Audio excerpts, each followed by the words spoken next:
Art, fine art, is the soul's quiet whisper, a silent song of the heart, a dance of dreams on canvas where shadows and lights depart. It is the voice of the unseen, a language beyond mere word, a realm where reality softens and the impossible is heard. Art is a mirror of our spirit, a reflecting both joy and strife, a timeless, boundless journey through the essence of life. It is the fire of imagination, a sanctuary for the mind, a bridge between the worlds where the mundane is left behind.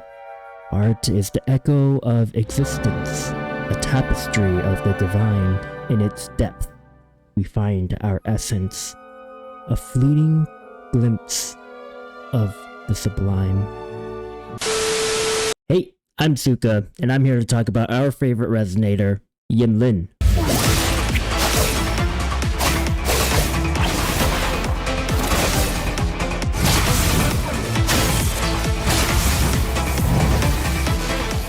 Yinlin is a fantastic DPS with amazing overworld clearing speed. Although lacking in power when dealing with singular bosses, she is still able to assist in taking them down by marking them and inflicting damage even while off the field. Your goal when using Yinlin is to build up her judgment points while marking targets with sinning marks, in order to use her chameleon cipher attack to change those sinning marks to punishment marks, to allow extra damage to fall on the enemy. Now if those words were confusing to you, don't worry, I will explain it all. Yinlin's Zap String Dance consists of a 4-combo basic as well as an AoE heavy attack, and a super sick drop kick from her air attack, all of which applies Sinner's Mark to her targets. More on that in a bit. Her skill is a 2-part skill which puts her in an execution mode, which gives her basic attacks extra damage in the form of electromagnetic blasts, which attack all targets with Sinner's Mark, after which you have a short window to use her skill again to deal even more damage. Her liberation is a large AoE dealing immense damage as well as applying Sinner's Mark, as well as providing the best ultimate scene in all of gacha gaming. Now, what is this Sinner's Mark that I've been mentioning? It's part of her Forte circuit where her basic attacks and liberation are all able to inflict this mark on her targets, which will be important later on. The rest of her Forte circuit revolves around building up judgment points through basic attacks and skill attacks.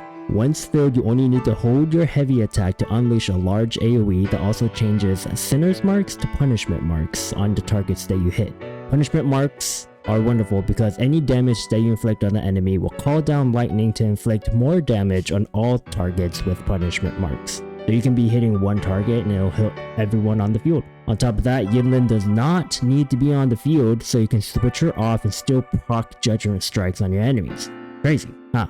The best rotation that you can do with Yinlin is intro, echo, skill, liberation, basic attack 3 to 4 times depending on the situation, skill, heavy chameleon cipher to change Sinner's Mark to punishment marks, and then switch out to your other DPS. Heavy chameleon cipher is just the name of the heavy attack that you use to unleash your large AoE using the judgment point. It's basically just holding down heavy.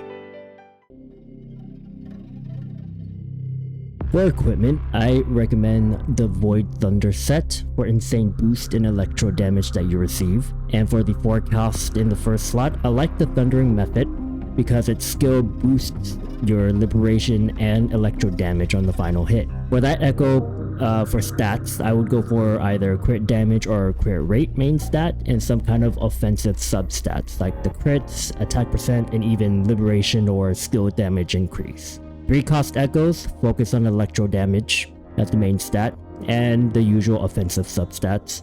1-cost echoes stick with attack percent, and again, offensive substats.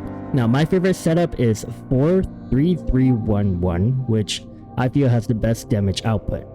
But if you are having trouble finding a good electro 3-cost echo, then go for 4-4-1-1-1. It's easier to farm, and since there are 2 4-cost echoes that you can use, you could still get a 5-set bonus from it. Another reason why a 4-cost echo having 2 of them would be beneficial is because the pool of stats is much lower than when you're farming for 3 cost echoes. So you don't need to run around so much to farm, and they are also in the same place, so you can just wait 1 minute for them to respawn, or you can hop back and forth between the 2 4-cost echoes, and you can just continuously farm them. Now if you're going for 4-4-1-1-1, then go for both of the methods. One was the crit rate and the other was crit damage, or whatever you want. The best weapon you can use on her is her personal weapon, String Master, with a whopping 36% crit rate as its main stat, as well as an increase in damage bonus and an attack boost when you use her skill. Plus, when she's not on the field, her attack percent increases even more, which makes judgment strikes even more potent. Other options you can go for the 5-star Cosmic Ripple for the energy regen and basic attack damage boost, which not as great. And we have 4-star options like the Augment or Jinzo Keeper. What team should you use her with?